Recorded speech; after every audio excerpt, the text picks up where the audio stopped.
Designing Women will return next Monday at a special time. Now, get ready for the following CBS special presentation.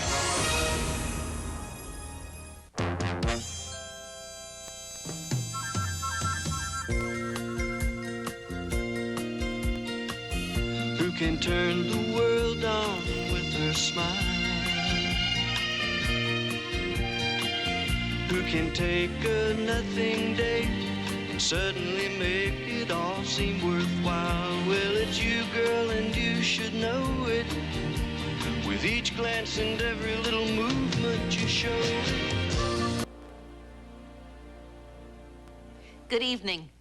I'd like to invite you to join me for a very special reunion. 20 years have passed since that first Saturday night when Mary Richards threw her hat in the air. But I still have the hat. And the M. And a lot of wonderful memories of the 168 episodes that we filmed between 1970 and 1977. Tonight, I've gathered everyone together again to celebrate and remember the joy, the fun, and the love our family of performers and creators shared. Come on already. Can we see the tapes? Let's get this show up. Let us knock it, Mary. Tapes. All right. Oh, isn't this exciting being all together again? Yes. Oh, these are just the most wonderful friends a person could ever... Mary, if you're going to get all dewy-eyed and nostalgic about this reunion thing, I'm out of here. You're right, Ed. I promise not to take all this too seriously.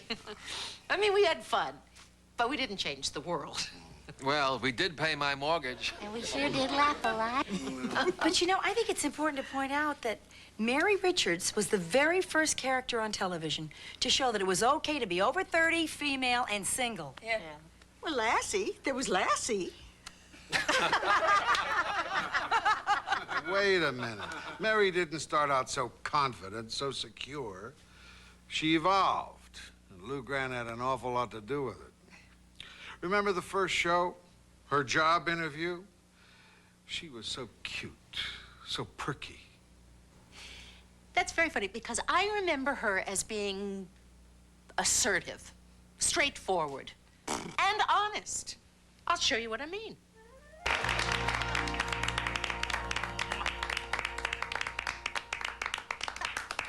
As you've seen, Mary Richards' growth said a lot about the changing consciousness of the 70s. She proved that when a woman sets her mind on something, there wasn't anything she couldn't do. Oh, I wouldn't go that far. He's forgetting her parties. Oh, Lord, yes, they were awful. Terrible, the worst. I don't know what you're all talking about. Georgette always had a wonderful time at Mary's parties. That's where she met Ted Baxter and got engaged and got married. Right. And Ted Baxter finally found someone who loved him as much as he loved himself. Georgette even gave birth in the middle of one party. Am I the only one who had a good time at Mary's parties? Yes!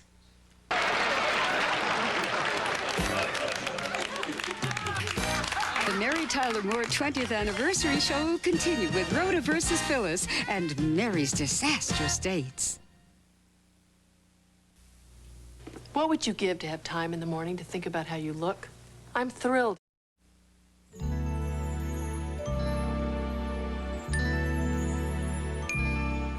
The domestic side of Mary Richards' life revolved around her neighbors, Rhoda Morgenstern, Valerie, and Phyllis Lindstrom, Cloris. Living alone in a new city, they became Mary's family. Unfortunately, their rivalry was surpassed only by their affection for Mary. Of course, you'd never guess it in this scene from the very first episode. All right. I didn't realize the 1970s had so many bad hairdos. Right. It's a little like looking through your high school yearbook. It's true. It's so much fun to see all the changes we've gone through. That's what made the show special. The characters seemed real because they were given room to grow. Yeah. Rhoda started out dumpy, insecure, and wisecracking, and ended up attractive, liberated, and wisecracking. Together, the three of us created an extraordinary triangle. Yes, we did. Mary was the person that you want to be. Rhoda is the person you probably are. And Phyllis is the person you're afraid of being. You got that right, pal. After the first couple of seasons, the characters that Valerie and Cloris played became so popular that each of them was spun off to star in her own series. Yeah, finally Rhoda got what she wanted. Skinny and a husband. And Phyllis did much better without a husband. But what about poor Mary? I mean, yes, she had a wonderful job, beautiful clothes, great apartment, but she also had some of the worst dates in the history of television. This is true.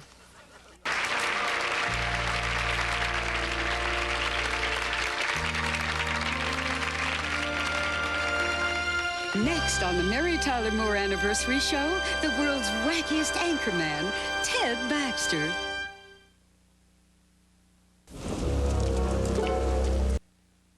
Mary Tyler Moore, the 20th Anniversary Show will continue. Bob Schieffer with a brief update on the war. Soviet officials say they expect a response soon to their new peace proposal. It's being brought to Baghdad by Iraq's foreign minister. Details weren't announced, but President Bush is reviewing a summary of the plan. His spokesman say the war will continue without change for now. Military officials say the mines that damaged 2 ships won't affect an amphibious landing if one is ordered. We'll have more on America Tonight. This is CBS. In a small town in Kentucky, he was perfecting his original recipe chicken at an age when others were retiring.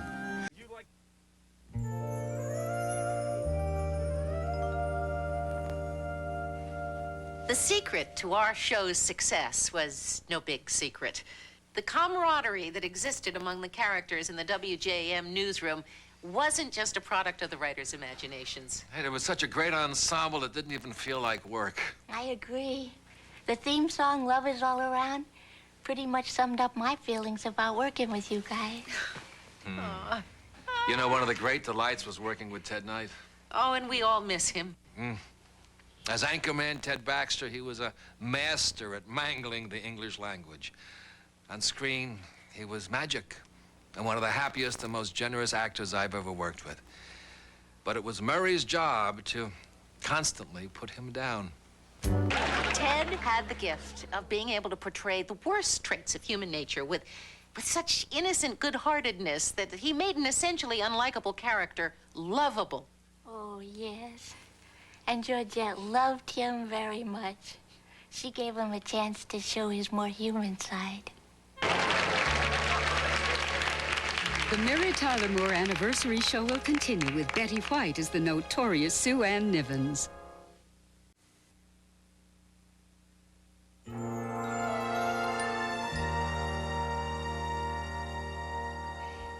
When Betty White joined the cast as Sue Ann Nivens, a whole new dimension was added to the show. Yes.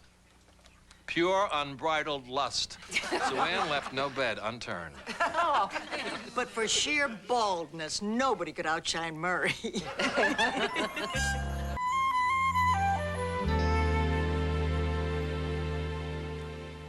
The years we spent working together are filled with so many wonderful moments that it's impossible to pick just one. Oh, boy. I loved them all. Certainly the most famous show we ever did was Chuckles Bites the Dust. Even after we left to do our own series, we still loved to watch the show. We did. Oh, and one of the funniest scenes I can remember was when everybody got to see Sue Ann's bedroom for the first time. The scene that still breaks me up is from an episode called Mary's Insomnia. When she doesn't answer her phone one night, Lou Grant fears that she has taken too many sleeping pills and bursts into her apartment. It was 20 years ago this month.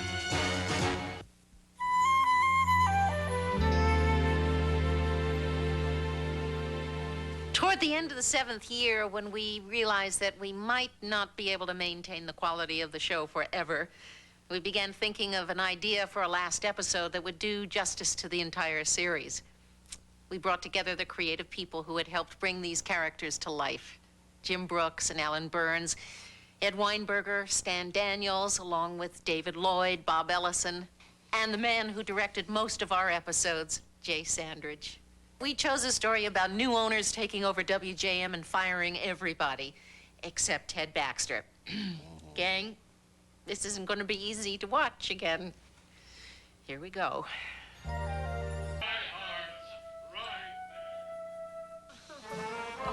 7 magnificent years. Darling girl.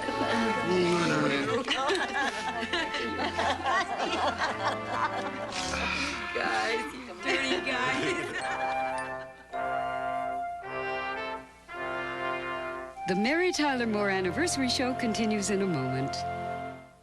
Big bucks. All that and more next. It was a great evening of friends and memories, and I'm glad you could share it with us. A short time after we closed up shop at MTM Studios, they put up a plaque that said, "On this stage, a company of loving and talented friends created a television classic, The Mary Tyler Moore Show." The plaque is still there, and we're darn proud of it. Good night.